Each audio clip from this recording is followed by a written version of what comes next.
Bien le bonjour à chacun d'entre vous. Merci de choisir BF1. Merci surtout d'être fidèle au Loft. C'est avec un grand plaisir que je vous retrouve au début de cette nouvelle semaine pour ensemble aborder des sujets, recevoir des invités, apprendre, partager. Vous le savez, c'est comme ça que ça se passe dans le Loft et c'est toujours le même plaisir. J'espère que tout le monde se porte bien, que le week-end s'est bien passé. Comme je dis toujours, que vous avez su trouver le temps de vraiment passer d'agréables moments avec les personnes qui vous sont chères, que vous avez eu le temps de souffler, de vous reposer, de faire le plein d'énergie pour affronter cette semaine. Si la semaine dernière n'était pas parfaite, on espère que celle qui commence aujourd'hui sera en tout cas meilleure que celle qui est passée et que vous donnerez le meilleur de vous-même naturellement avec la grâce de Dieu pour accompagner tout ça. Parce que oui, il y a ce qu'on peut faire et à ce qui ne dépend pas de nous. Et pour cela, on prie et on demande la grâce. Merci beaucoup de nous choisir. Alors, on est lundi aujourd'hui. On a un grand sujet qu'on abordera avec des personnes très avisées de la question, très intéressées et très informées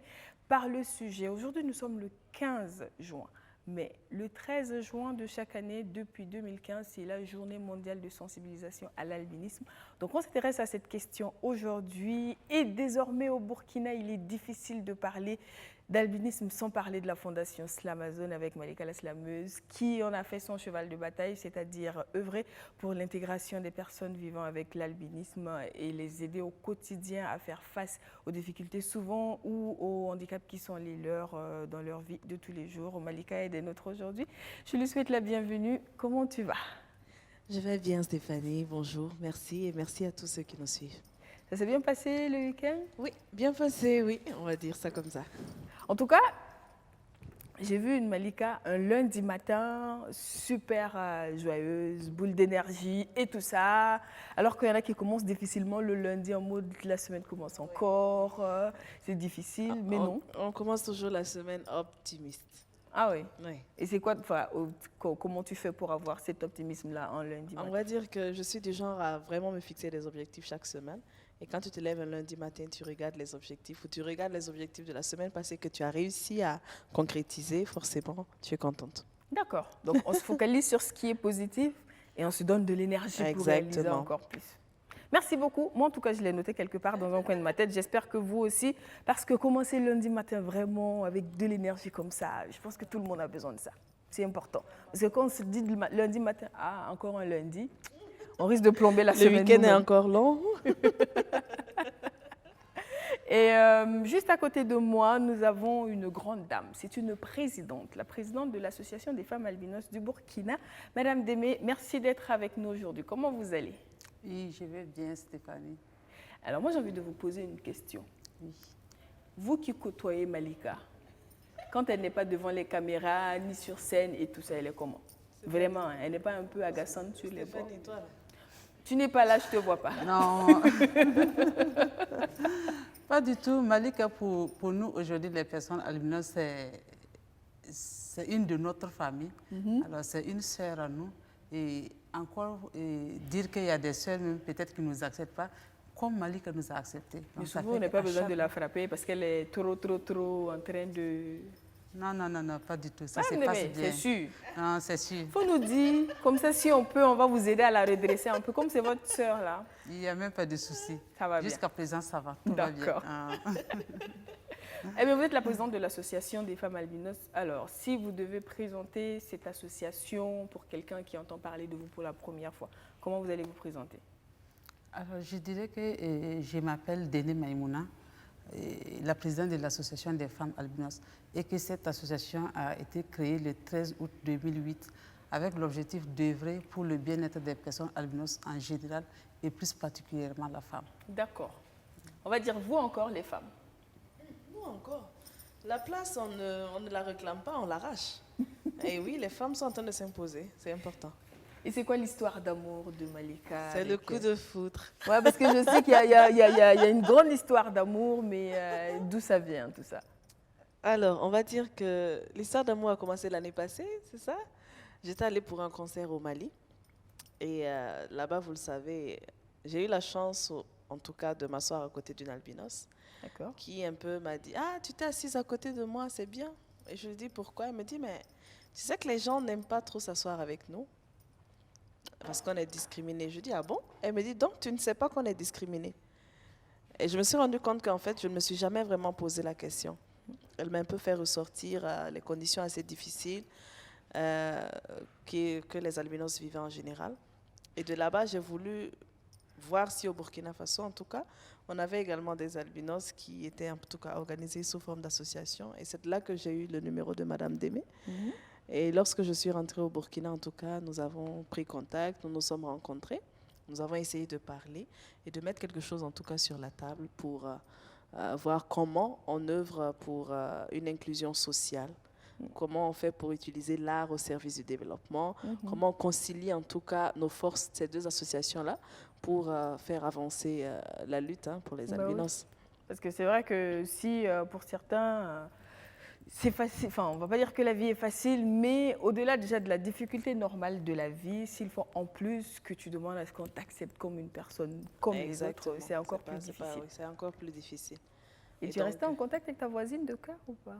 Ben oui, les albinos du Mali, parce que après, lorsque nous avons décidé de fusionner pour créer un événement comme ça qu'on appelle Albi Week, la semaine de l'albinos, j'ai bien sûr fait part aux albinos du Mali qui ont fait des petites vidéos, qui nous ont soutenus, qui ont dit « Ah, on vous soutient » parce que là-bas, ça existe déjà, vous savez, avec le combat de Salif Keïta, là-bas, vraiment, les albinos sont décomplexés.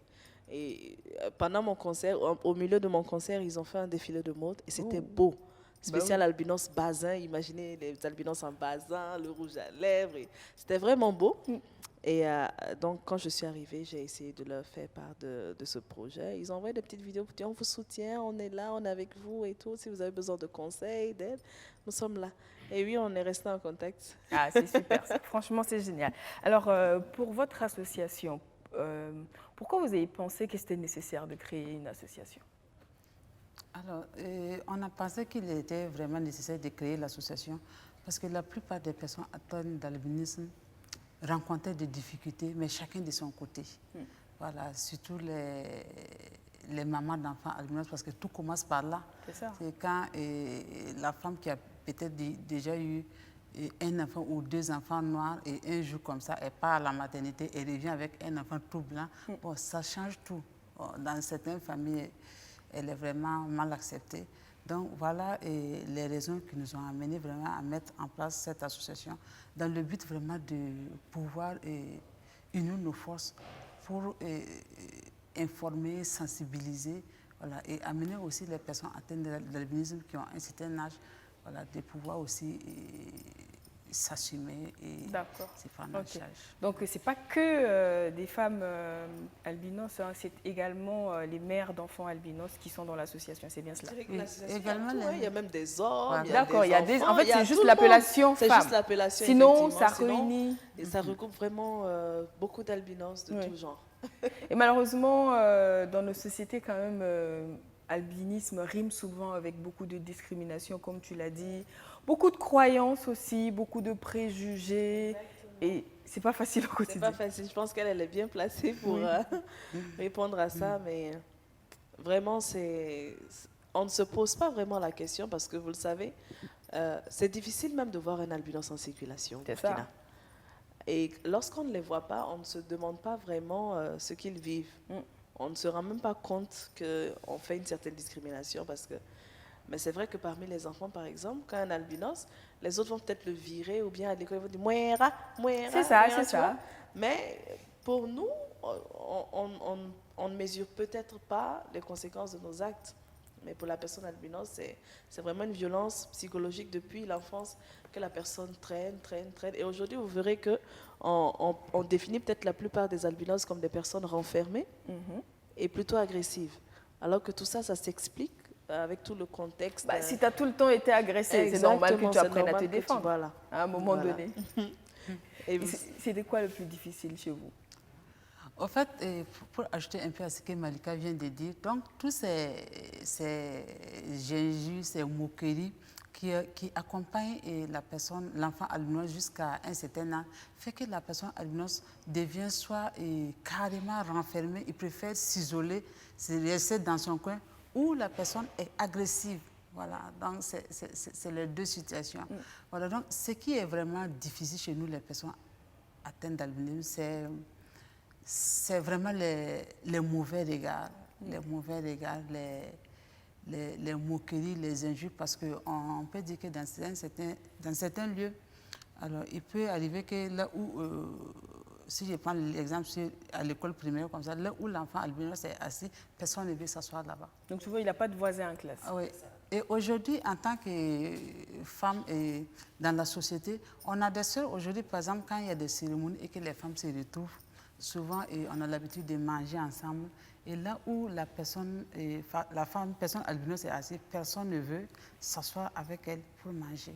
Donc tout ça, c'est des choses que nous rencontrons. Donc en fait, moi j'ai envie de dire en quelque sorte, c'est quoi? C'est lié à quoi?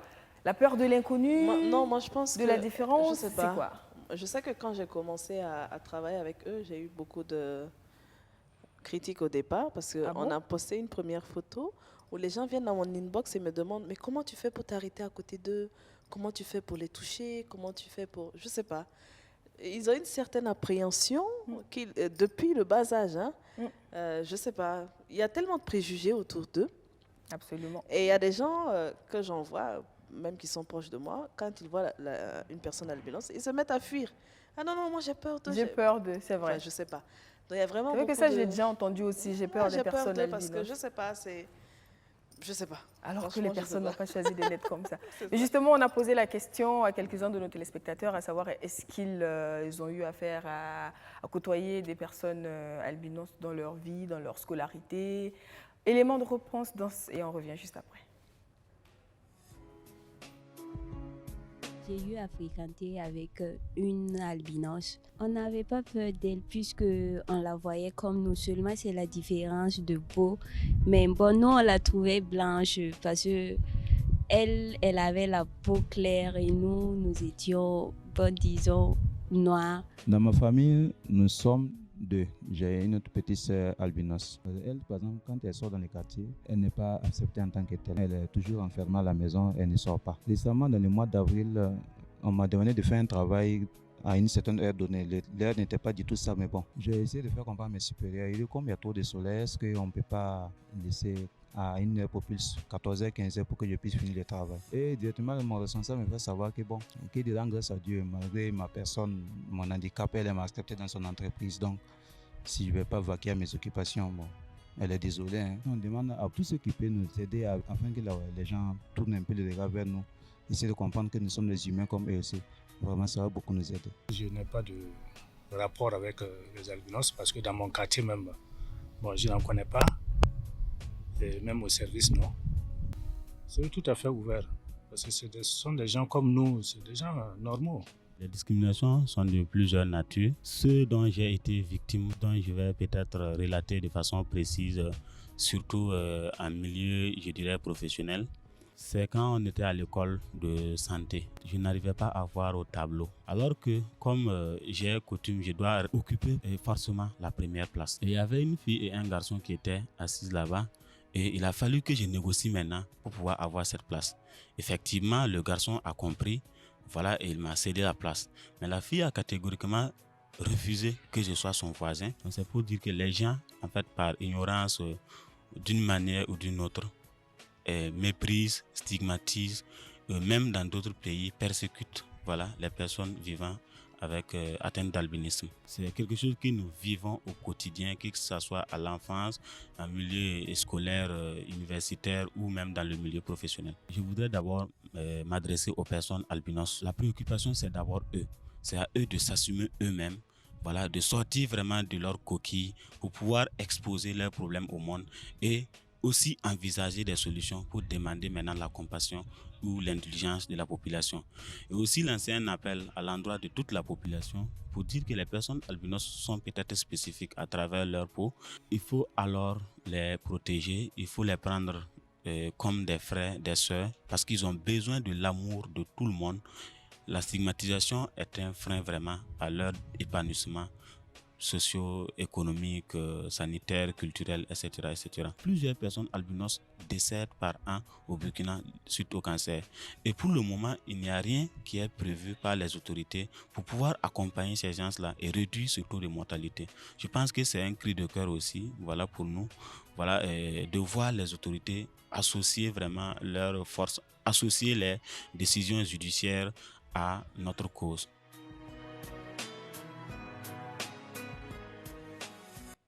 Eh bien, voici les éléments de réponse qu'on a pu recueillir. Donc, on peut enregistrer entre autres discrimination, persécution, mais au-delà de tout ça, il y a également la réalité de la vie de la personne albinos par rapport au fait que cette personne a une peau qui a besoin de soins particuliers. Donc, comment ça se passe à votre niveau, Madame Deme? Oui, à notre niveau, c'est autant difficile. C'est une situation qui est générale à toutes les personnes atteintes d'albinisme. Nous sommes dans un pays fortement ensoleillé où les personnes albinos doivent toujours se protéger avant de sortir au soleil. Et aussi, il faut toujours des crèmes solaires parce que ce n'est pas toutes les parties du corps qu'on peut toujours couvrir. Donc, d'où la nécessité vraiment d'avoir des crèmes solaires pour pouvoir protéger sur les parties qu'on ne peut pas couvrir avant de sortir au soleil. Il faut dire apparemment que les gens ne comprennent pas forcément que c'est lourd à porter. Parce que c'est vrai que nous qui avons de la mélanine, qui avons la chance d'avoir de la mélanine, en avril à midi, il n'y a personne qui veut sortir. Donc, c'est dommage qu'on dise à une personne qui est très très sensible au soleil de sortir travailler parce qu'elle devrait s'estimer heureuse d'avoir eu du travail malgré sa situation qui, on a envie de dire, c'est quoi la situation en vrai? Devrait s'estimer heureux, je reviens là-dessus parce qu'effectivement, il fait partie, en tout cas c'est l'une des rares personnes albinos à travailler au Burkina Faso. Il faut le dire, beaucoup d'albinos ne sont malheureusement pas allés loin à l'école, vous le savez, à cause de cette discrimination depuis le bas âge. Et par exemple, les femmes, on est encore dans le problème des femmes. Beaucoup de femmes, par exemple, ne peuvent pas faire la restauration parce que les gens peuvent ne pas manger. Ouais. Vous savez qu'il y a beaucoup de préjugés autour de l'albinisme. Elles ne peuvent pas faire la couture, la broderie et tout ça parce que tous les albinos ont des problèmes de vue sans exception. Hein. Donc, autant de difficultés auxquelles ces personnes albinos-là doivent faire face. Et ces rares personnes qui arrivent à aller loin à l'école comme Adama qui vient de témoigner, comme Monsieur Yé, c'est difficile parce que comme ils l'ont dit, ils ne peuvent pas travailler dans les mêmes conditions que tous les autres employés. Et souvent l'employeur se dit, ah si je prends celui-là, ça peut être une charge supplémentaire, il ne peut pas travailler tout le temps et tout. Et je pense que c'est dans ce sens-là que la dame a dit, il doit s'estimer heureux, mais il faudrait qu'il puisse comprendre aussi que, en fait, c'est eux, c'est leur... et c'est une compétence aussi comme exactement, une autre. exactement. Voilà, tout simplement. Il y a quelque chose qu'on entend souvent dire par rapport aux soins de la peau des enfants albinos. On dit souvent qu'il faut les laver avec du lait pendant un certain temps pour s'assurer que leur peau se portera bien et tout ça. Est-ce que c'est juste du oui-dire ou est-ce que c'est vrai? J'ai toujours eu envie de poser cette question, donc je la pose aujourd'hui. D'accord. Ok, effectivement, c'est des choses qui nous ont toujours été dites. Par exemple, pour les personnes atteintes d'albinisme qui ont des taches noires, on a toujours dit que non, c'est parce qu'on ne les a pas lavées avec le lait quand ils étaient encore bébés. Mais les spécialistes vraiment ne disent le contraire. Voilà, ils disent que ça n'a rien à voir avec le lait n'a rien à voir avec la peau de l'albinos.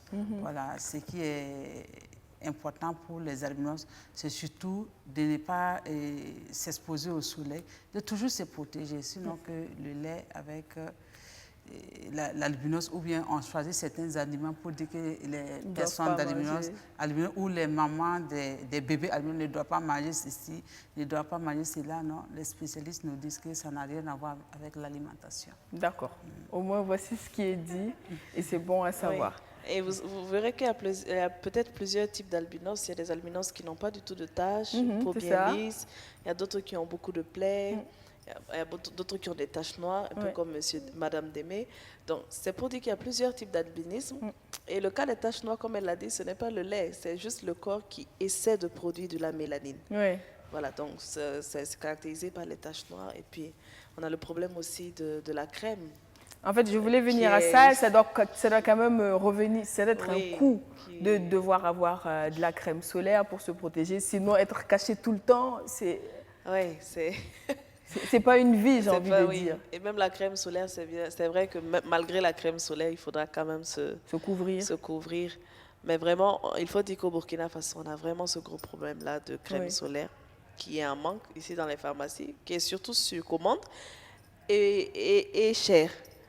Et cher, Ça coûte voilà. ce que ça coûte. Ça coûte ce que ça coûte, et vous le savez, tous les albinos sont pas riches.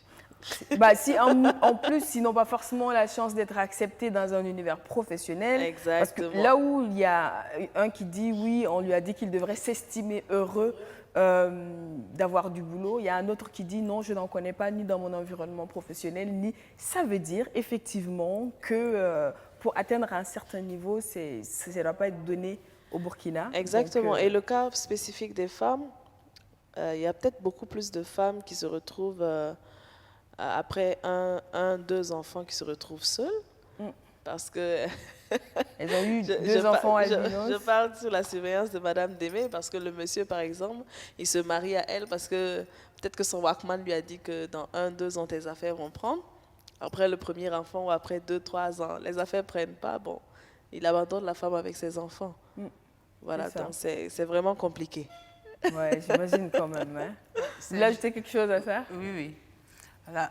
Et maintenant, pour une femme qui n'est pas allée très loin à l'école, qui n'a pas d'activité et qui vit dans une société où personne n'est prêt pour Lui venir en aide. pour lui venir en aide sur le plan professionnel, alors ça devient un cas vraiment, une situation très difficile à gérer. Voilà, une femme sans activité qui se retrouve avec 2 ou 3 enfants dont le père a abandonné parce que lui, il venait avec l'objectif de profiter d'elle parce qu'il a entendu quelque part qu'avoir des relations ou vivre avec la femme albinos, ça procure du pouvoir ou de la richesse.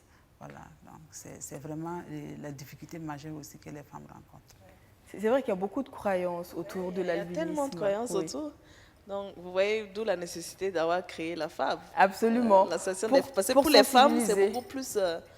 il y a beaucoup plus de problèmes. J'imagine quand même. Hein. C'est important, surtout pour les femmes, c'est pas évident, il le faut. Mais moi, j'ai envie de dire aussi que souvent, l'ignorance fait qu'on pêche beaucoup, qu'on est beaucoup méchant, qu'on a peur parce qu'on ne sait pas. Et je pense que c'est le naturel un peu de l'humain d'avoir peur de l'inconnu. Exactement. Donc Exactement. aujourd'hui, on a envie de comprendre mieux l'albinisme. Exactement. Mais je pense que les choses changeront si les albinos eux-mêmes se font de la place. Exactement. D'accord, ok. Comme l'a dit Madame la ministre, Marshall, au lancement de Albi Week, personne ne fera ce combat-là à votre place. Voilà. Et nous sommes là pour nous battre, pas pour vous, mais avec vous. C'est ça. Voilà. Et donc, cette année, ça s'est passé ou pas? Oui, cette année, ça s'est passé. Donc, l'Association des femmes albinos, en tout cas, a tenu à continuer. Malgré le contexte. Oui, parce que l'année passée, c'était Albi Week, première édition. Albi Week, qui veut dire la semaine de l'albinos, pendant laquelle il y a eu des émissions télé, des émissions radio, et une soirée gala, pendant laquelle, en tout cas, il y a eu un défilé de mode spécial albinos, il y a eu des danses. Il y a eu, à l'occasion, j'ai pris un des danseurs dans mon clip, de Faso d'abord. On a fait une chanson, Slam, avec des albinos. Donc, il y a eu tout ça pendant la soirée. Il y a eu également une collecte de fonds et tout, un peu pour aider les albinos dans l'acquisition, des crèmes solaires. Et c'est vraiment une semaine qui a été assez médiatisée. Et c'était une première au Burkina Faso. Oui. Donc, je pense que c'était un devoir pour la FAB, en tout cas, de continuer. Ça. Ouais. Ça aurait été dommage que ça s'arrête. Malgré le Covid. Oui. Et donc, cette année, en tout cas, ils l'ont très bien organisée. Et je pense qu'elle va Comment ça s'est passé cette année?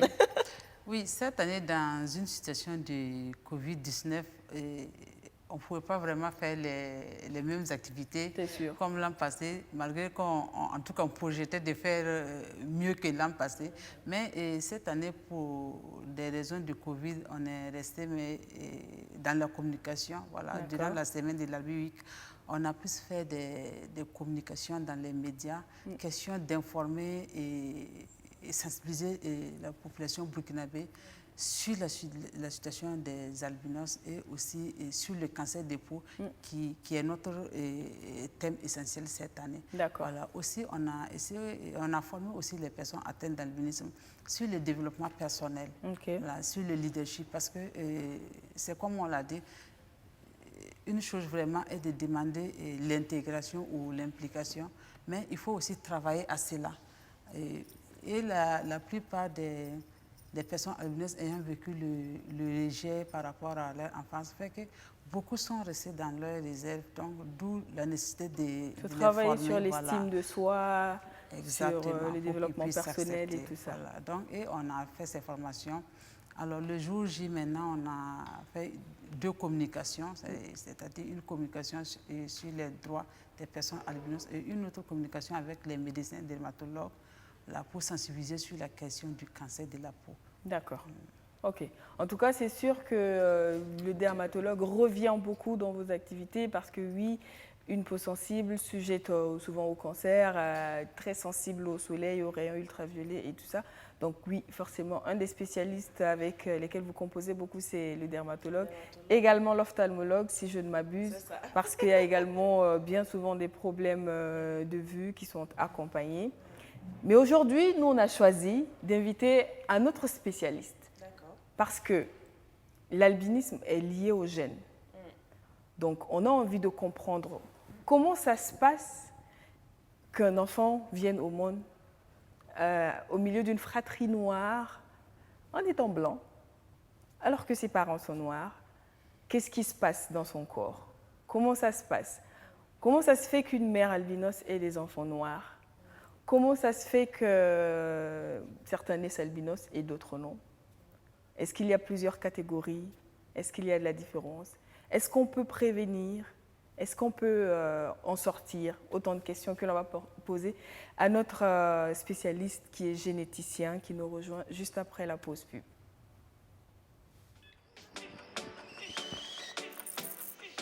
Vous n'attendez pas la vie.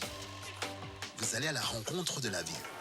Il ne s'agit pas de savoir combien de chances vous avez. Ce qui compte, c'est ce que vous en faites.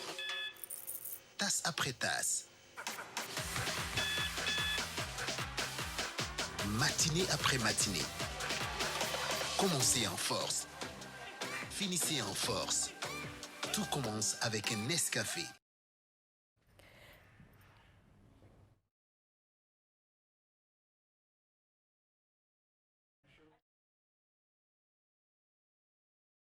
Eh bien, il nous rejoint sur le plateau. Il s'agit du professeur Jacques Saint-Poré, professeur titulaire de génétique nucléaire et de moléculaire et de biologie moléculaire. Voilà. C'est bien cela.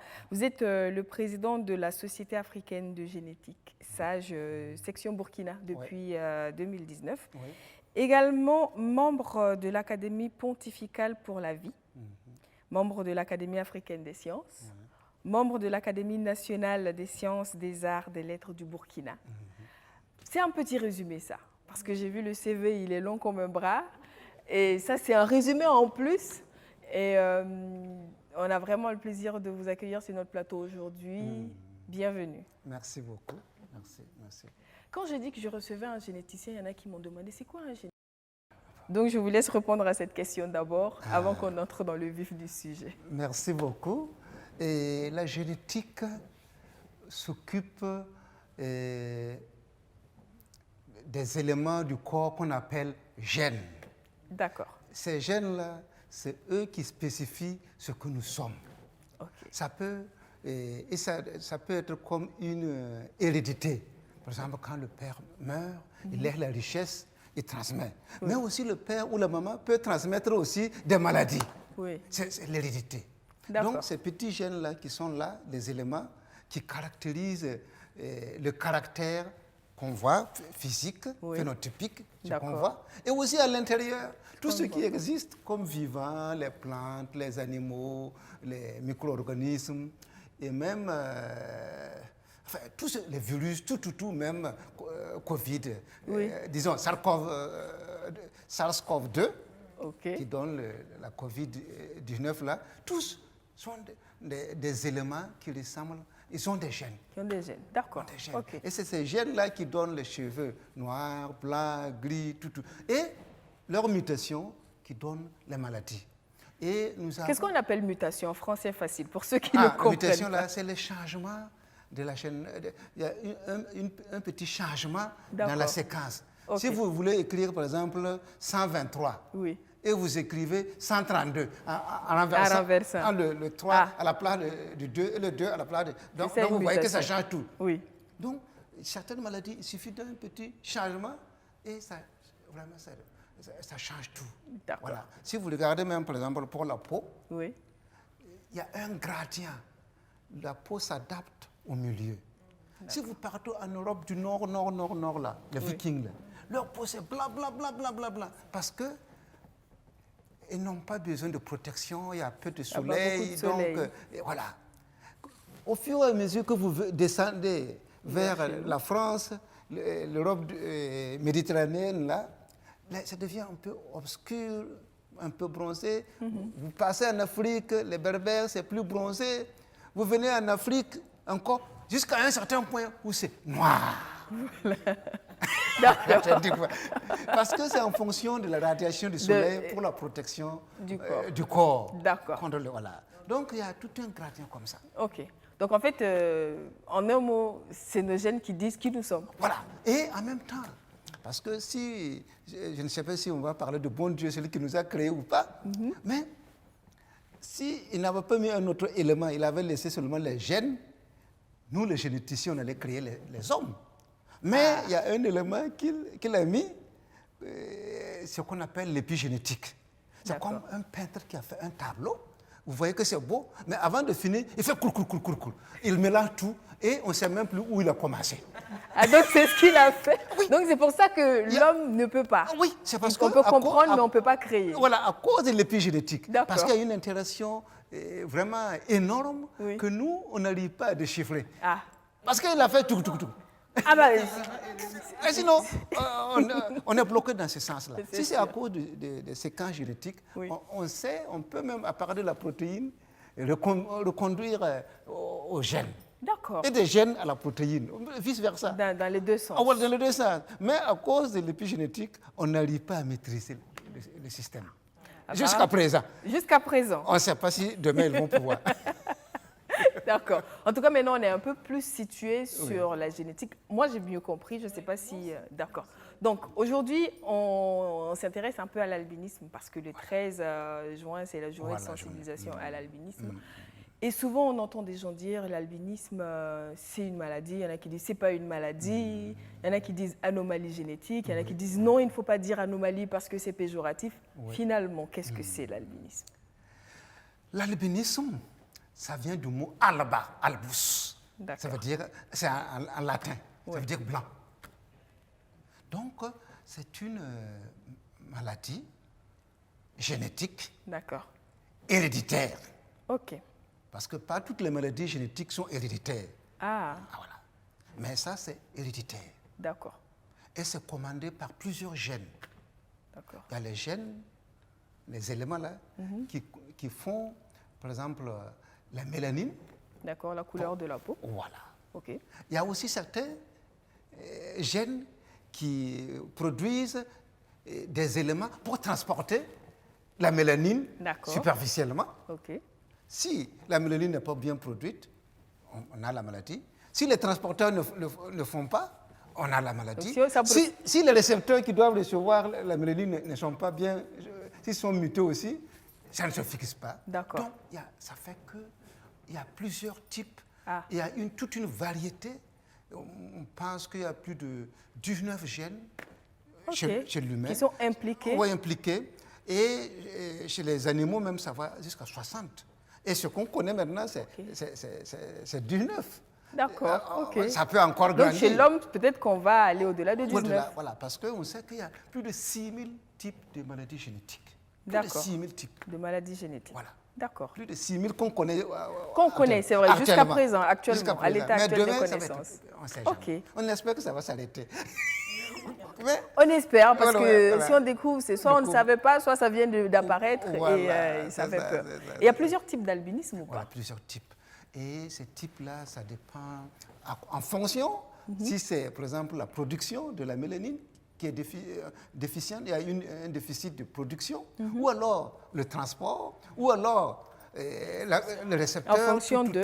Voilà. Donc, il y a des formes au niveau oculo-cutané. D'accord. Il y a aussi la forme oculo-cutané, c'est les yeux et la peau. Les yeux, là, voilà, oculaire, voilà. D'accord. Cutané, c'est la peau. Cutané, c'est la Voilà. peau, oculaire, c'est les yeux. Ça peut être les yeux, ça peut être aussi syndromique, un espace syndromique atypique comme ça. Là, je suis perdue, ça commence à devenir technique. Il y a plusieurs formes, il faut le connaître. Il y a plusieurs formes, voilà, d'accord. plusieurs Mais formes. vous avez dit que ça peut être oculaire ou cutané. Est-ce que ça veut dire qu'une personne peut être albinos sans que sa peau ne soit claire?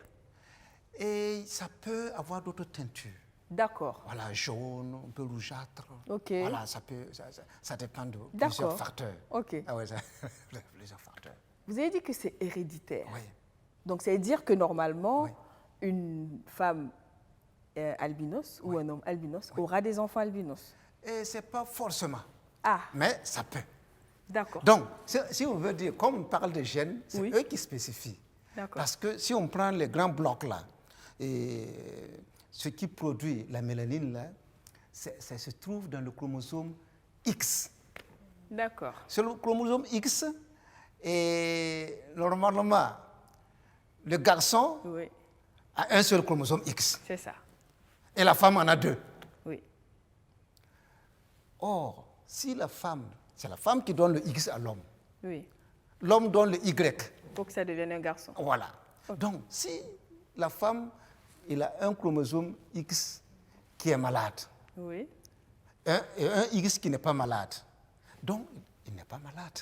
C'est ça. Mais maintenant, pendant la fécondation, si c'est le X malade qui part s'ajouter au Y du mari pour former l'embryon, à ce moment, si c'est le X malade, l'enfant devient albinos. Voilà. Mais si c'est sa fille, et le X malade de la femme là part trouver le X de l'homme, comme il y a le X de l'homme qui n'est pas malade, l'enfant est porteur. Mais n'est pas albinos. Non. D'accord. Mais maintenant, quand il va avoir des enfants, voilà, ça peut être comme ça. Ok. Maintenant, l'autre côté, ça c'est vraiment le X là, c'est dominant. Ah, d'accord. Okay. Pour les garçons. Oui. C'est pourquoi ça s'explique qu'il n'y a plus de garçons albinos que de femmes. Voilà. Okay. Parce que les femmes ont 2 X. Oui. Donc, pour que les 2 X soient en même temps malades, il faut que le père et la mère aient eu le gène. La probabilité est moindre par rapport au garçon qui a un seul X. Donc, c'est-à-dire que tous les hommes qui disent non, enfin, dans nos préjugés en Afrique, la femme porte malheur parce qu'elle fait des enfants albinos, en réalité, c'est parce que lui, il est coupable. Parce que si c'était juste le X de la femme, il n'y aurait pas d'enfants albinos. Voilà, c'est ça. C'est parce que le X peut passer de la femme à l'homme, de l'homme à la femme, et puis il pivote comme ça. Ça bouge, ça voilà. tourne. Tandis que le Y ne bouge pas. Non. Il est fixe chez l'homme. Tandis que ce qu'on appelle, ça c'est le chromosome mitochondrial, ça c'est la femme qui a ça. La mère, oui. La femme qui donne ça. Chaque personne travaille avec l'énergie de sa mère. Et cette transmission, la transmission est maternelle. L'homme ne rentre pas dedans. Là, je me rappelle de mes cours de terminale D sur l'ADN mitochondrial qui se transmet par la mère et qui produit l'énergie dans le corps. Voilà l'ATP, voilà. Mais je suis une bonne élève. Voilà. C'est ça. Non, j'aimais bien la génétique. C'est passionnant. Oui, absolument. Je suis d'accord avec vous. Parce que quand on voit l'application aujourd'hui, nous, on est passé de là au génie génétique, à la biotechnologie. Et maintenant, on peut même arriver à faire des humains OGM. Les Chinois là, ont produit les humains OGM il y a 2 ans. Qui vivent vraiment? Qui vivent. Ok. Donc, logiquement, qui n'ont pas de maladie génétique. Et ils ont corrigé une maladie génétique parce que ces filles ne peuvent pas avoir le sida, ne peuvent pas être infertiles. Ils peuvent papillonner comme ils veulent, mais ils n'auront pas ça. Malika, ça va? J'ai l'impression qu'on l'a perdu.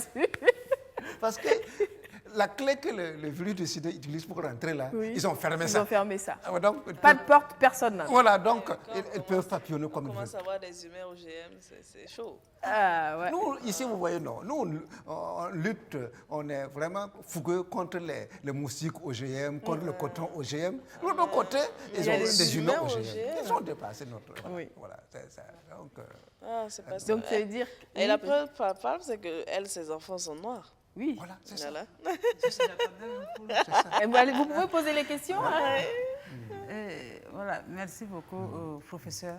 Alors, moi, j'aimerais savoir, est-ce qu'on peut savoir si on est un porteur du gène de l'albinisme en avance? On peut savoir. On peut savoir. D'accord. On peut savoir même avant la naissance. Pendant la grossesse? Avant la naissance. Oui, on peut savoir. Et en Europe, sous d'autres cieux, en Europe, par exemple, il y a même les méthodes de fécondation in vitro. Et là, quand l'embryon, ça arrive à un certain niveau de cellules, 4, 6 comme ça, on peut prendre une de ces cellules qui forment l'embryon, on peut analyser, voir s'il y a le gène muté qui est là-bas. Voilà. Ça, c'est à partir de la fécondation artificielle. Mais dans l'avenir, on peut avoir des soins là-dessus qu'on appelle la thérapie génique. La thérapie, les soins, thérapie ça veut dire, c'est en grec, ça veut dire soins à travers les gènes. D'accord. Mais maintenant, du point de vue éthique, c'est ça qu'on ne maîtrise pas, parce qu'en intervenant sur le gène pour corriger, on peut aussi abîmer d'autres parties. Des conséquences. Et c'est qu'à la naissance qu'on risque de le voir? Oui, à la naissance. Donc après, le type peut être corrigé, mais il peut avoir d'autres maladies. Par exemple, ce qu'on appelle les humains OGM, là, le VIH ne peut pas rentrer, mais les autres infections peuvent rentrer. Ils ont ouvert la porte à d'autres. En fait, c'est une seule porte qui est fermée. Voilà. Et en même temps, ces personnes qui ont le gène muté ne peuvent pas dépasser 76 ans de vie. D'accord. Donc, en moyenne, c'est 76 ans de vie. Donc vous voyez, quand on manipule les gènes, forcément, il faut s'attendre à des conséquences. Voilà, des conséquences. D'accord. On reparle ici, on abîme de l'autre côté. Oui, voilà, c'est ça, malheureusement. D'autres questions? Elle est très elle a beaucoup de questions pour vous. Même si je peux répondre, si je ne peux pas, je vais me préparer pour... Alors, au Burkina, ici, nous avons constaté que l'albinisme a touché beaucoup de régions par rapport à certaines régions.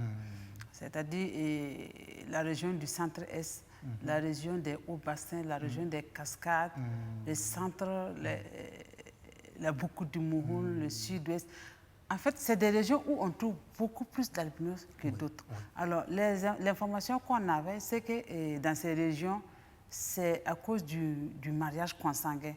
Voilà, parce que là-bas, les gens se marient souvent de manière rapprochée, c'est-à-dire cousins, cousines. Bon, on a été tenté à un certain moment même d'intégrer dans nos sensibilisations pour que les gens évitent ces mariages de parenté très proches. Mais on a vu aussi que ça, c'est notre société et ça dépend aussi de ces régions. Maintenant, est-ce qu'il y a une possibilité que, pour éviter d'avoir des enfants albinos, même si on essaie de mariage consanguin? Oui, mais ça demanderait beaucoup d'efforts. C'est la fécondation in vitro, comme je vous disais, qui n'est pas, enfin, qui peut se réaliser et savoir si vraiment l'ovule fécondé contient le gène muté ou pas. On peut savoir ça en avance. Ce que vous avez dit premièrement, c'est comme c'est génétique, les parents, s'ils se marient entre eux, la probabilité que le gène muté vienne est plus forte. Donc, c'est ça qui fait que, vous savez que ce n'est pas ça seulement. Il y a des zones où il y a beaucoup de dépression nerveuse. Il y a beaucoup de jeunes, où il y a des zones même où il y a des gens qui sont prédisposés à boire beaucoup. L'alcoolisme. C'est génétique tout ça? Ça peut être, il y a des prédispositions. Ces personnes n'aiment pas le goût sucré, ils aiment le goût fort. Donc, voilà, il y a des prédispositions. D'accord. Même ce qu'on parle même de l'homosexualité, il y a des prédispositions. Mais on peut avoir la prédisposition. Si tu as la prédisposition de boire beaucoup, et si tu es né en Iran ou bien Irak, tu ne vas pas dire que vous allez pouvoir développer ça. Mais si vous êtes né dans un pays où coule la bière, ou bien à flot, le vin, tu le développes. Tu peux ne pas l'avoir aussi, mais avec les camarades, la société vous pousse, viens, bois avec nous, bois avec nous. Tu n'as pas cette mutation, mais tu vas le développer. D'accord. Mais si tu as ça, tu le développes facilement. Okay. C'est comme une calebasse qui est fendue un peu. Si elle tombe et se brise, c'est ça. Voilà, là où c'est. Tu trouves un terreau fertile. Voilà, c'est ça, voilà, c'est ça. Mais moi, j'ai envie de rebondir sur sa question. Donc, c'est dire que pour savoir à l'avance, il n'y a que la fécondation in vitro pour le moment. Et on peut savoir en avance aussi, à travers des prélèvements après la grossesse, mais ça, c'est invasif. Ça peut compromettre même, peut induire l'avortement. On peut avoir des cellules au niveau, ou même le liquide amniotique, des prélèvements intra-utérines, comme ça, et on peut analyser. Si on a une seule cellule, et on sait que c'est l'enfant, on peut savoir si c'est ça ou n'a pas ça. D'accord. Voilà. Okay. Il suffit d'une seule cellule. Mais c'est que ça. Hein. Avant, il n'y a pas de possibilité, par exemple, de se dire, bon, on a une méthode pour s'assurer que l'enfant qui viendra ne portera pas ou ne manifestera pas. Parce que souvent, il peut porter le gène, mais pas le manifester. C'est ça. Oui, c'est-à-dire, si c'est d'autres chromosomes que le X, si c'est sur le chromosome X là, et c'est un garçon, vous savez, nous... Ça ne peut pas ne pas se manifester. On dit non, ça c'est autre chose. Oui. Mais pour illustrer, on dit que Dieu pardonne toujours. Oui. L'homme, quelquefois, mais la nature, jamais. La nature ne pardonne pas. Si c'est sur le chromosome X là, ça vient automatiquement. Il n'y a pas de médicament comme non, ça vient. Ça viendra. Ça vient. D'accord. Mais maintenant, si ce n'est pas sur le chromosome X et c'est sur le chromosome 1, numéro 1, qui produit une protéine de transport de la mélanine, lui, quand ce n'est pas le 2, si pas du papa de la maman, en même temps, ça ne vient pas. D'accord. OK. Donc, ça peut être sur le chromosome X ou le chromosome 1. Si c'est le chromosome 1, c'est récessif. C'est-à-dire, il faut que l'homme ait ça et la femme ait ça pour que ça se manifeste. D'accord. L'homme et la femme peuvent seulement être porteurs. Peuvent être porteurs. Et puis ne pas avoir la maladie. Mais s'ils sont porteurs et il y a les gènes mutés chez la femme et chez l'homme, ça peut venir. D'accord. Ils peuvent aussi avoir des enfants normaux. D'accord. Bah, oui, puisque forcément le partage se fait moitié-moitié. Voilà. Donc ça peut être le gène qui n'est pas porteur. Moitié-moitié. Oui. C'est pas comme dans le passé, on dit que la femme ne contribue pas pour la croix. Que la femme est venue avec sa calebasse et retourne avec sa calebasse. Non, dans la tradition de Mossi, ils disent comme ça, parce qu'ils ignoraient la génétique. C'est ça. Voilà. Et du coup, la génétique nous apprend que quand il y a quelque chose qui se manifeste, forcément, il y a chacun de part et d'autre qui a contribué. Ça ne vient pas d'une seule personne. Voilà, c'est une seule personne. D'accord. Donc, voilà. Parce qu'avant, par exemple, le spermatozoïde, on pensait que l'enfant était déjà développé dans le spermatozoïde, que ce soit homme ou femme, déjà là-bas, près là-bas, et il nageait, il rentrait chez la femme, il le mangeait, et après il le sortait. Dans les gros livres de sciences, là, si vous regardez même dans D'accord. Oui, il pensait comme ça. Eh bien, ça évolue, hein, les choses. Il mangeait, et puis il ressortait. Ce qui explique pourquoi on disait que la femme... Voilà, n'a rien à contribuer. D'accord. Ok, mais au moins maintenant, on sait. Autre question, Madame Démé. Alors, quand c'est du côté négatif, on dit que c'est la femme. Je parle de ça sur le cas des albinos. Voilà. Parce qu'à son temps, quand un enfant albinos venait dans une famille, alors on accusait directement la femme d'avoir porté une malédiction dans la famille.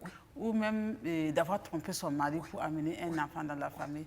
Et dans beaucoup de familles, même, il y a des femmes même qu'on a répudiées parce que tout simplement, elle a eu un enfant. C'est l'ignorance. C'est comme, par exemple, parfois, l'homme accuse sa femme. Tu me fais toujours de filles, tu me fais toujours de filles. Qu'est-ce que c'est que ça? Alors qu'il oublie que c'est lui. Parce que l'homme a la possibilité de donner le chromosome Y. S'il donne, c'est un garçon. S'il donne X, s'il donne X, c'est une fille. Donc, c'est lui qui détermine le sexe. Mais quand c'est comme ça, il pense que c'est la femme. Il part chercher une autre femme. Voilà, chercher. Alors... Et si ça peut être encore la même chose, il en est de même aussi pour la pathologie. Parfois, c'est l'homme aussi qui... Voilà. Il contribue pour ça. Maintenant, comment ça se fait... qu'il y ait, parce qu'on a parlé de mélanine, du transporteur, du producteur de mélanine, mais comment ça se fait que ça touche aussi les yeux, l'albinisme? Parce que les yeux aussi, c'est pigmenté. D'accord. Comme il y a le pigment noir, voilà, c'est très important en Europe. Quand j'étais parti comme étudiant, je parlais d'une personne, elle me dit, que tu ne le connais pas, il a les yeux célestes. Je dis, yeux célestes, comment? C'est les yeux bleus, quoi. Je dis que bleu, c'est pas noble. Quand on dit céleste, c'est... Ah, d'accord, céleste. Surtout que c'est une fille, elle a les yeux célestes, le garçon en meurt. Oui. Et un garçon qui a, par exemple, les yeux verts, pigmentés verts, là, les filles, vraiment, ça, c'est... Voilà. Donc, mais nous, les Africains, d'habitude, c'est pigment noir. Bah oui, on est... Voilà, pour la protection. À la limite marron, mais voilà, noir. pour la protection. À cause du soleil qu'on a chez nous. D'accord. Tandis que si vous partez vers le nord, Europe, là, vous voyez que c'est... Les yeux sont super clairs. Parce qu'il n'y a pas de soleil. D'accord. Donc, on n'a pas besoin de protection. Donc, si je comprends bien, il n'y a pas de protection, donc il n'y a pas de mélanine au niveau des yeux, pas de protection, donc possibilité de se faire brûler la rétine par le soleil. Voilà, c'est ça. C'est ça. Cette pigmentation-là. D'accord. Ok, donc ça joue un rôle important quand même. Très important. On ne se rend pas forcément toujours compte. Mais vous êtes un peu parlé d'Europe. Est-ce que c'est dire qu'il y a des albinos blancs? Ah oui, bien sûr. D'accord. Il y a même des animaux, tous les mammifères, il y a des lions. Non, elle. Il y a des lions portant la maladie, des lézards, les reptiles, des chats, tout. D'accord. Donc, c'est comme ça. Ça se trouve partout. Voilà, c'est ça. Mais est-ce qu'on peut guérir? Parce que nous, selon les scientifiques, tout vient de ce qu'on appelle la théorie de Luca. La théorie de Luca. Ok, et c'est quoi? Luca, c'est L. Luca, ça commence par L. C'est last en anglais. D'accord. Ce qui suit, c'est uno. Oui. Universel. Ok. Après, C, oui. commun. Commun, ok. A, Luca, A, ancestre. Donc, il y a une cellule commune pour tous les êtres vivants. D'accord. Et donc... Pas tous les êtres humains, tous les êtres vivants. Tous les êtres vivants. D'accord. Tous les êtres vivants. Okay. Et par conséquent, même l'homme, à un moment donné, plusieurs cellules se sont rassemblées chez l'homme et nous ont composé. Et effectivement, aujourd'hui, si on enlève dans l'homme ce qui est de l'homme et ce qui n'est pas de l'homme, on enlève ce qui n'est pas de l'homme, ce qui laisse très peu. D'accord. Ah oui, parce que nous contenons des organismes qui sont autonomes même chez nous. D'accord. Ah oui. Les mitochondries. Qui vivent tous seuls, sans nous. Oui, sans nous. Ils ont leur rythme de division et ils font l'énergie. Voilà, les mitochondries. Les mitochondries, l'énergie. Il y a aussi même les bactéries qui nous aident à digérer. Voilà, tout ça. Okay. Donc, Pour revenir aux Occidentaux, spécialement aux personnes naturellement de couleur blanche, parce que oui, ils sont dans l'environnement, ils sont blancs parce que... On a les blonds, les bruns, les roux. Oui. Et quand on dit qu'il y a des albinos chez les blancs, directement, on pense que ce sont les blancs. Oui. Ou peut-être les roux, parce qu'ici aussi, on a des rouquins. Oui. Est-ce que c'est une erreur ou c'est vrai? Parfois, c'est mimétique. C'est comme ça se ressemble un peu. Il y a un gradient entre les blonds et les albinos. Parce que si on regarde les sourcils, parfois, on se rend compte. D'accord. Et puis, ils ont aussi un peu de photophobie pour les yeux. D'accord, la photophobie. Voilà. Donc, en fait, c'est pareil que pour ceux qui sont en Afrique, photophobie. Mais c'est atténué parce qu'il y a moins de soleil là-bas. Voilà, d'accord. Le soleil est moins viril. Oui, d'accord. Parce que c'est toujours à l'horizon, ça ne chauffe pas beaucoup. Voilà. Donc, un blanc n'est pas un albinos, Non. Mais parce que, justement, dans une famille où tout le monde est brun, il peut avoir un enfant qui est plus pâle, qui est plus blond, parce que... Et là, c'est dans les gènes. Et par conséquent, même, il y a des parents qui veulent qu'on fasse la fécondation et qu'on intervienne sur les gènes-là pour que leurs enfants soient blonds. Quand tu es en Europe du Nord, là, tout le monde est blond là-bas, donc ce n'est pas chaud. Mais quand tu es en Europe centrale ou sud, là, si tu es blond, tu es recherché. Tout ce qui est rare est cher. Ah oui, c'est comme ça. C'est comme ici. D'accord. Et chacun cherche ce qui lui manque. Vous voyez même ici, il y a les femmes qui cherchent à être un peu bien clair. Et de l'autre côté, cherchent à être bronzé. Chacun cherche ce qui... Voilà, c'est comme ça. Ce qui est rare et cher, c'est sûr. Voilà. Madame Demé, vous avez une autre question? Oui. D'accord. Vu que l'albinisme est héréditaire, est-ce que ça veut dire que dans une famille, je vais poser la question plus simple, est-ce que moi supposons que si j'ai 10 enfants, donc ça veut dire que tous mes enfants sont porteurs du gène de l'albinisme et qu'après, tous mes descendants seront tous porteurs du gène de l'albinisme. Ça veut dire comme ça? Ça dépend de quel type de mutation la personne a. Ça dépend de quel type de ça. Parce que, comme je vous ai dit, si c'est le chromosome X. 1, OK, 1. Ça dépendra si c'est le chromosome 1 et le mari a un chromosome normal qui n'est pas muté, on peut avoir des enfants normaux. Qui ne portent pas le gène. Voilà. D'accord. Voilà, c'est ça. En fait, elle veut savoir si ses enfants sont porteurs du gène ou pas. Mais maintenant, il peut porter le gène, mais sans avoir la maladie. Et sans transmettre ou pas? Maintenant, s'il rencontre une personne qui est mutée, ils peuvent avoir des enfants. Voilà. D'accord. Ça dépend de... Mais je continue dans sa même lancée. Ça suppose que si ces enfants sont des porteurs sains, entre griffes, parce qu'ils ne manifestent pas l'albinisme, le phénotype n'est pas manifeste, est-ce que c'est dire que si, pendant de plusieurs générations, si eux, ils rencontrent des personnes qui ne portent aucun gène, et que leurs enfants rencontrent des personnes qui ne portent aucun gène muté, est-ce que le gène finira par disparaître dans la lignée? Ça peut se diffondre. D'accord. Voilà. À la fin, ça devient plus faible. Vous savez, par exemple, si vous prenez, vous, avec vos frères, vos sœurs, vous avez 50% de gènes en commun. D'accord. Avec vos neveux, nièces, là, vous avez 25%. 25%. Avec les enfants de vos neveux, nièces, là, ça fait 125%. 12,5%. Ça descend. Okay. Voilà, donc, à un moment donné, s'il n'y a pas de retour de gène muté, mais si on rencontre un gène muté, c'est sûr qu'on peut relancer la cadence et tout ça.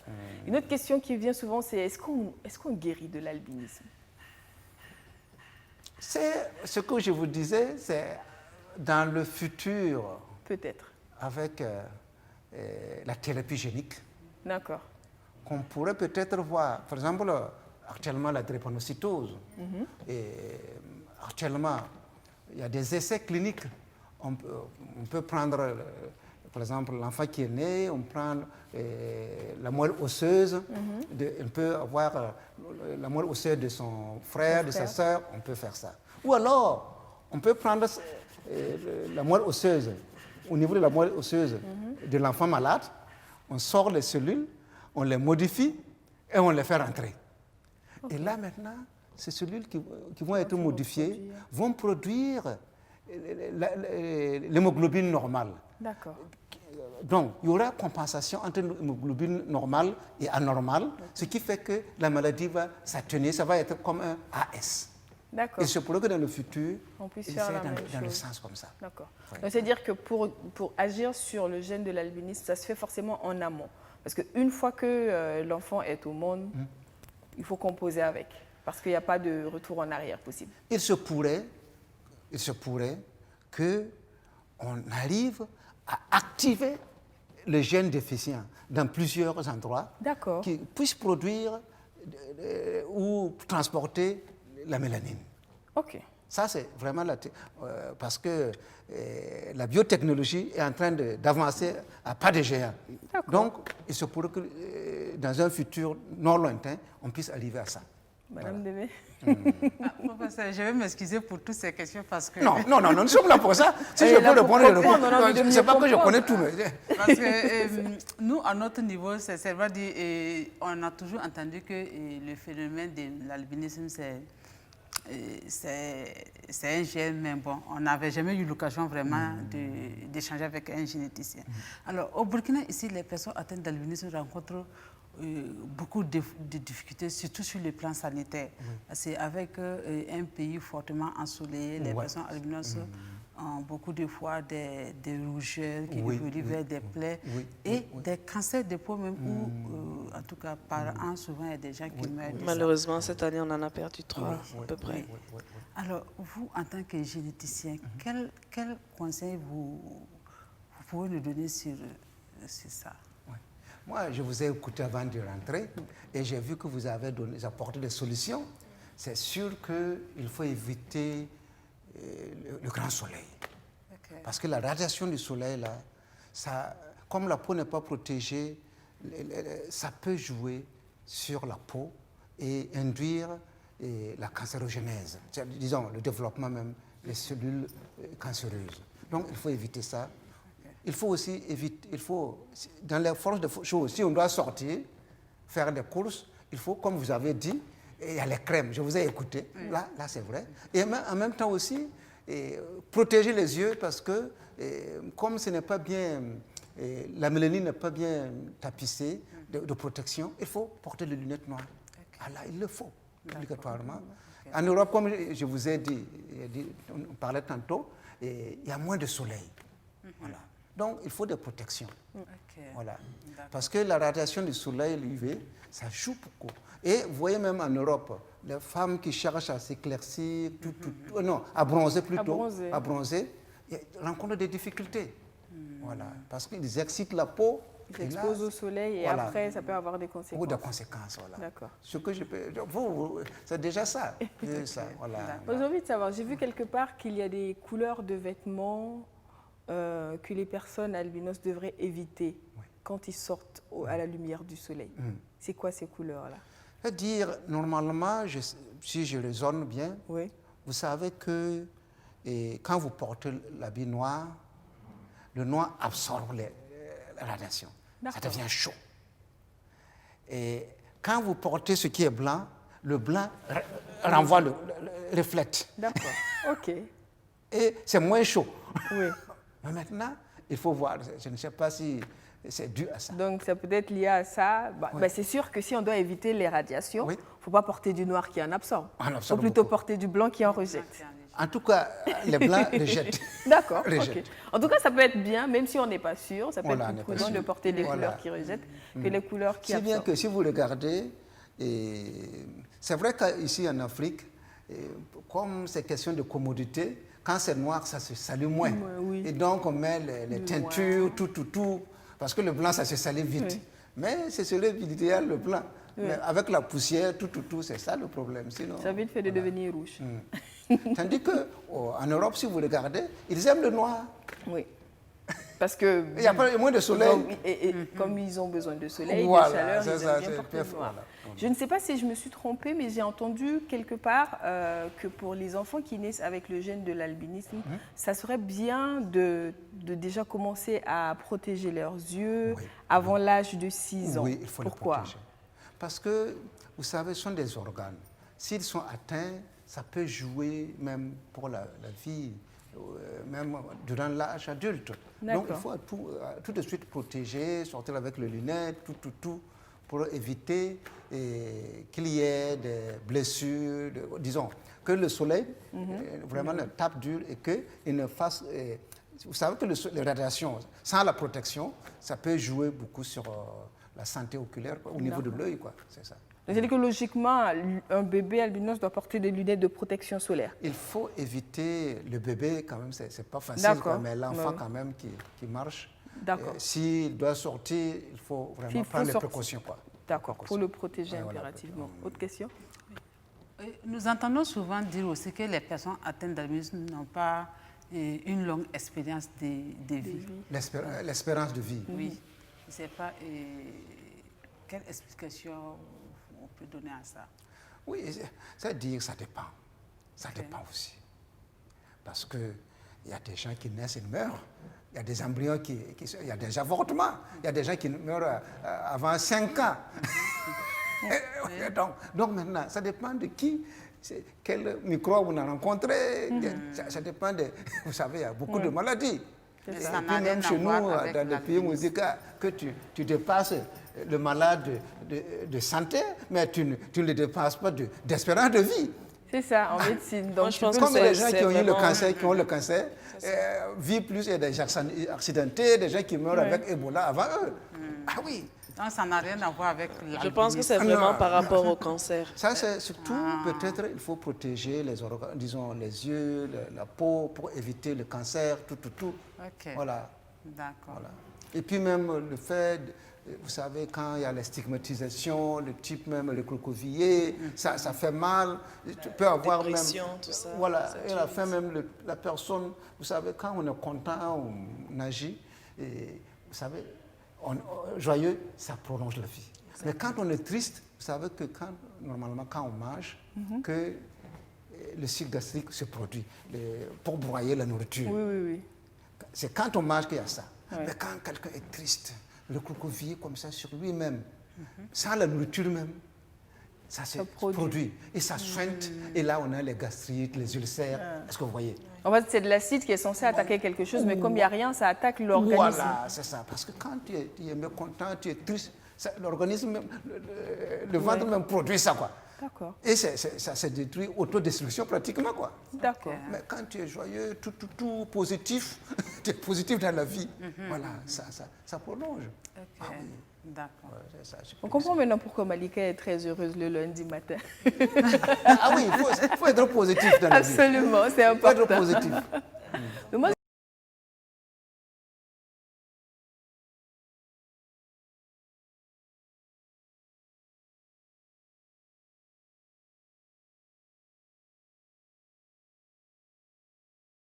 vous savez, la biotechnologie et surtout la nanobiotechnologie est en train de se développer. Et là, ils peuvent avoir des effets que nous-mêmes, actuellement, nous ignorons. Parce que actuellement, on dit que la réalité a rejoint la science-fiction. Oui.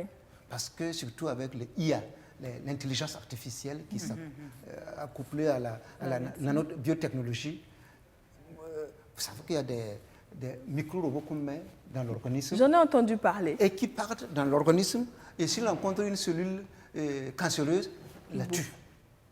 C'est déjà effectif ou c'est en expérimentation? Parce que je pense en avoir entendu parler. Donc, il se pourrait qu'ils agissent au niveau même de la pigmentation au niveau oculaire. D'accord. Voilà. Mais on ne peut pas encore dire sûr. Il y a des gens qui travaillent là-dessus. Ah ouais.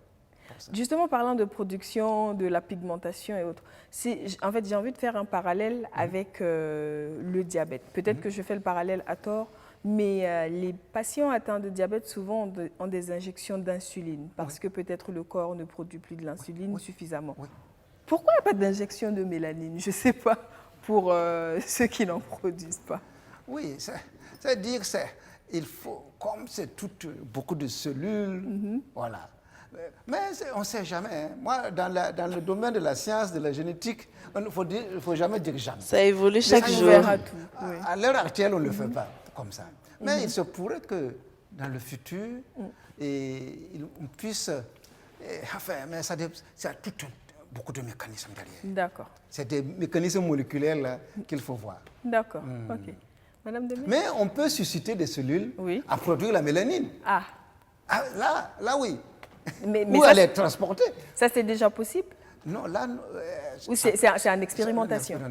D'accord. Parce qu'actuellement, on peut même, avec des cellules, les pousser à devenir cellules, pousser à devenir tissus. Et pousser des tissus, former des tissus, elle est poussée à devenir même des organes. Des organes, d'accord. Ouais. Okay. Donc, là, il y a de grandes possibilités qui s'ouvrent avec la nanobiotechnologie.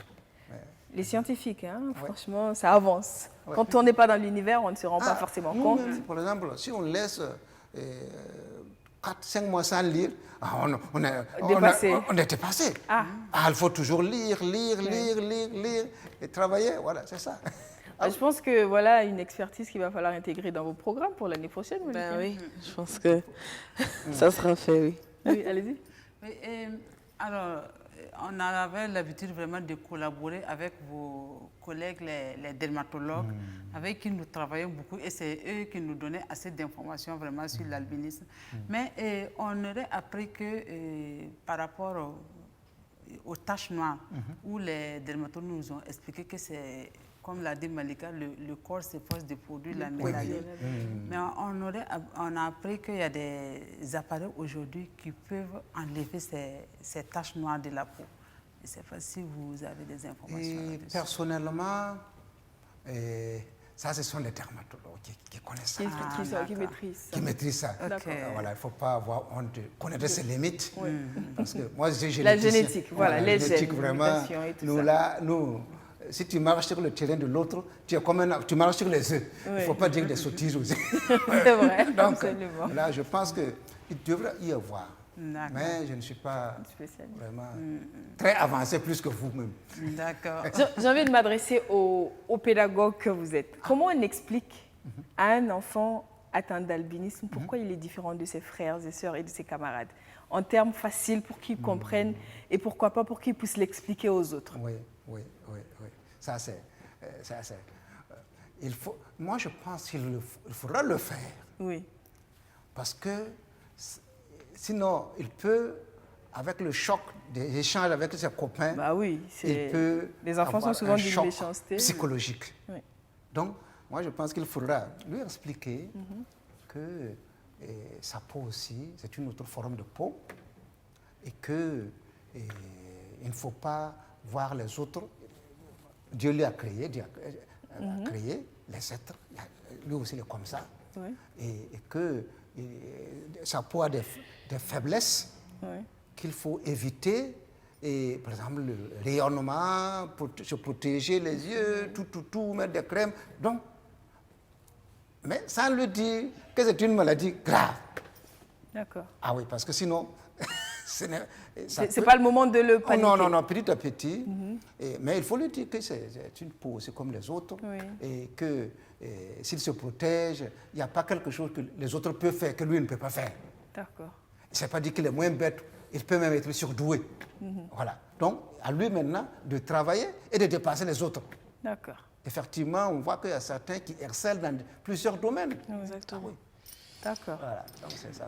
Ok, on tire lentement et sûrement vers la fin de cet entretien. Donc, je ne sais pas si l'une de vous a une dernière question avant qu'on libère le professeur. Moi, pas une question, mais je suis un peu, je ne dirais pas triste, parce que c'est comme si on débattait sur des gens qui ont la peau noire et qui demandent s'il y a des possibilités, par exemple, pour avoir une peau claire. Ouais. Je me dis qu'on ne peut pas arrêter l'albinisme. On ne peut jamais arrêter l'albinisme, quelles que soient les solutions qui seront trouvées. C'est quelque chose qui existe, qui existera toujours. Il faut seulement créer des conditions pour ces personnes albinos-là. Aujourd'hui, on a des personnes, j'ai vu des personnes qui disent « Ah, je souhaite avoir un enfant albinos parce que c'est original. » Il faut montrer ce côté beau-là. Ne pas parler tout le temps des albinos comme des personnes handicapées ou des personnes, en tout cas...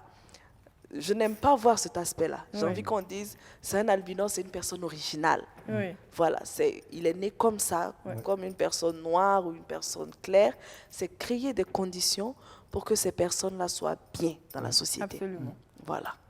D'accord. Et tu y contribues avec l'accompagnement que la je Fondation pense Clamazone fait? On va y arriver. D'accord. On y arrive toujours. Madame Neme. Alors, juste pour appuyer ce que Malika vient de dire, c'est vrai que dans les années passées où l'albinisme n'était pas du tout connu, alors les enfants nés albinos n'étaient pas protégés. Donc, ça fait qu'ils rencontraient tellement de difficultés. Voilà, d'où les plaies, les taches. Les parents ne savaient pas comment faire. Exactement. Alors, aujourd'hui, avec la sensibilisation et les informations qu'on donne, ce que Malika a dit, c'est juste, il y a des gens aujourd'hui qui aimeraient avoir un enfant. Moi, j'aimerais avoir des jumelles albinos. Albinos, d'accord. Professeur, on peut vérifier si elle a le gène, comme ça on s'assure de trouver... Non, on pourrait vérifier dans le futur. Moi, je trouve ça tellement beau. Au moment de la fécondation, provoquer ça. Ben oui. Et tu vois, par exemple, quand des enfants rentrent comme ça, tous noirs, et il y a un albinos, c'est original. Voilà, j'ai envie qu'on fasse ressortir ce côté beau-là. D'où le thème, justement, ma différence, mon originalité. C'est ça. Voilà. D'accord. Selon moi, en tout cas, il faut voir toujours positif. Exactement. Absolument. C'est important. Parce que, vous voyez, les fleurs, c'est la diversité qui forme le bouquet. Donc, moi, je pense qu'il faut... Il ne faut pas qu'il y ait une stigmatisation. Au contraire, il faut les pousser à se réaliser. Absolument. Et donner les occasions pour qu'ils puissent se réaliser. C'est ça qu'il faut. Les accompagner, tout. Parce qu'il ne faut pas qu'ils sentent qu'ils sont inférieurs par rapport à qui? En tout cas. À quoi? Donc, moi, je pense qu'il faut aller dans ce sens-là. Ça passera certainement, ça prendra beaucoup de temps parce que c'est vraiment un changement de mentalité. Mais ça prendra le temps qu'il faut. Mais ça se fera. Ça se fera. Merci beaucoup, professeur, en tout cas. Je pense que moi, en tout cas, je sors un peu plus édifiée sur l'albinisme. On comprend un peu mieux. Et je pense qu'il y en a qui réfléchiront à 2 fois avant de dire « Ah, c'est un albinos !» Parce que tu ne sais pas si tu portes le gène ou pas. Tu ne sais pas si tu portes. Et ce qui me fait plaisir, c'est qu'aujourd'hui, nos autorités sont beaucoup plus regardantes sur le thème. Je pense qu'à Albéwi, que nous avons eu quelques autorités quand même. D'accord. Alors, c'est l'occasion vraiment pour moi de remercier nos autorités parce que alors, on a commencé Albéwi première édition l'an passé. Alors, c'est aussi, en tout cas, remercier la présidente de la Fondation Slamazo qui est avec nous. Et c'est d'ailleurs elle qui nous a donné vraiment cet courage pour vraiment sortir de l'ombre. Voilà, je peux le dire comme ça. Et on a vraiment été accompagnés par certaines personnes qui se sont impliquées maintenant dans la lutte pour l'inclusion des personnes atteintes d'albinisme. Alors, je citerai M. Karim Hugo qui nous a contribué, Madame Marshall qui était une de la patronne de l'activité de l'an passé, et bien d'autres personnes. Et juste après ça aussi, on a continué dans la formation aussi des personnes atteintes d'albinisme. Comme on l'a dit, d'un côté, il faut vraiment parler d'inclusion, mais il faut apporter quelque chose aussi. Voilà, d'où la nécessité de former les personnes atteintes d'albinisme sur le développement personnel et sur des activités génétiques de revenus et qui nous ont été appuyées par le ministre de la Jeunesse avec le fonds FAFPA. Voilà, donc, et cette année, on a fait notre 2e édition de Albéwi où la ministre de la Femme, notre ministre de tutelle, était la patronne de l'activité qui était avec nous. Et tout ça, ça a contribué vraiment à ce que les décideurs, le gouvernement, aient un regard pensé aujourd'hui vers la situation des albinos. Alors donc, nous espérons vraiment qu'avec tout ça, ça va contribuer pour que les années à venir, que les personnes albinos soient plus à l'aise. Et aujourd'hui, ils sortent maintenant, pendant la journée de l'albinisme, ils étaient là. C'est vrai qu'il faut se protéger du soleil, mais il ne faut pas rester dans l'ombre. Non, il ne faut pas rester. Voilà, exactement. Il faut sortir. Exactement. En tout cas, on dit un grand merci au professeur Saint-Poré pour toutes ces informations, de m'avoir permis de revivre mes années de la terminale et tout. Ça me donne envie peut-être de retourner à l'école pour étudier Non, mais pourquoi? C'est pas mal, hein? Ça serait pas mal, hein? On apprend toujours, hein? Absolument. Chaque jour, je dis au Seigneur, fais-moi dormir moins bête.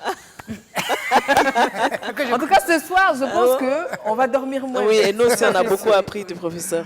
Merci beaucoup pour le temps accordé à cette émission. Merci beaucoup pour l'association. Et surtout, bon vent. Beaucoup de courage dans ce que vous faites. Merci. Malika? Merci. Que Dieu te donne la force de continuer. Inch'Allah, on y arrivera. Merci beaucoup à vous. Merci. Et je tiens à dire qu'en faisant peut-être mes recherches pour cette émission, j'ai lu quelque part qu'une personne sur 20 000 naissait avec le gène de l'albinisme manifeste. Donc, pour ceux qui se voient. Donc, déjà, ça veut dire qu'il y a une grande proportion qui vivent et marchent et qui ne savent pas forcément qu'ils l'ont. Et si on estime qu'on est 7 milliards sur cette terre, ça nous fait environ 350 000 personnes atteintes d'albinisme sur Terre. Donc, c'est quand même un chiffre important. Et c'est que les personnes que l'on voit albinos. Donc, c'est dire que si on va compter tous ceux qui ne manifestent pas, qui vont avoir des enfants albinos, qui vont transmettre les gènes, c'est sûr qu'on est au-delà de tout ça. Donc, il n'y a pas de raison de les regarder comme des personnes différentes. Ça se passe dans les gènes. Et je pense qu'il n'y a personne qui, à sa naissance, décide de manipuler ces gènes. Donc, l'héritage. C'est ça, c'est l'héritage. Les parents lâchent, par exemple, des milliards, des comptes en banque, il a laissé aussi comme ça. Exactement. Donc, il faut recevoir comme un don de Dieu. Il faut recevoir comme un don de Dieu, vivre avec, ne pas rester dans l'ombre, s'assumer et se rendre compte qu'on fait partie des forces de la nature. Parce que si ça ne devait pas être, ça ne serait pas. Le professeur l'a dit, la nature ne pardonne jamais. Donc, quand ça ne doit pas être, ça n'est pas. Donc, si c'est que c'est une force de la nature et il faut composer avec. La nature et les ancêtres. Et les ancêtres. Ah, d'accord. Elle ne pardonne jamais. D'accord.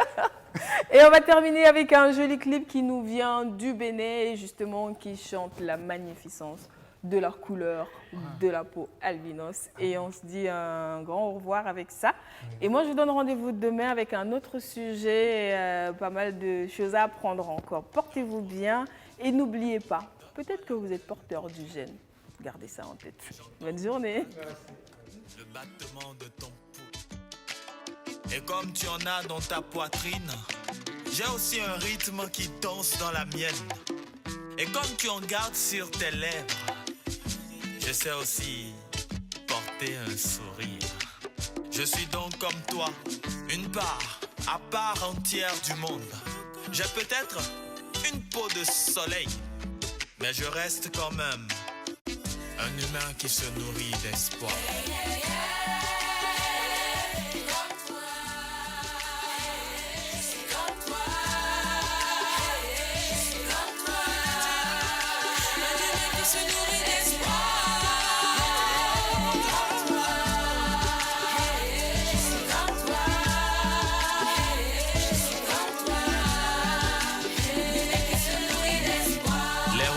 Que nous empruntons se termine souvent sur le même chemin. Je suis donc comme toi, une poussière de vie qui commence souvent par des cris et se termine toujours par l'oubli. Je suis comme toi, je peux me saper comme jamais. En agbada ou en bomba, je sais montrer la beauté qui me ressemble. J'ai peut-être une peau de soleil, mais je reste quand même un humain qui se nourrit d'espoir.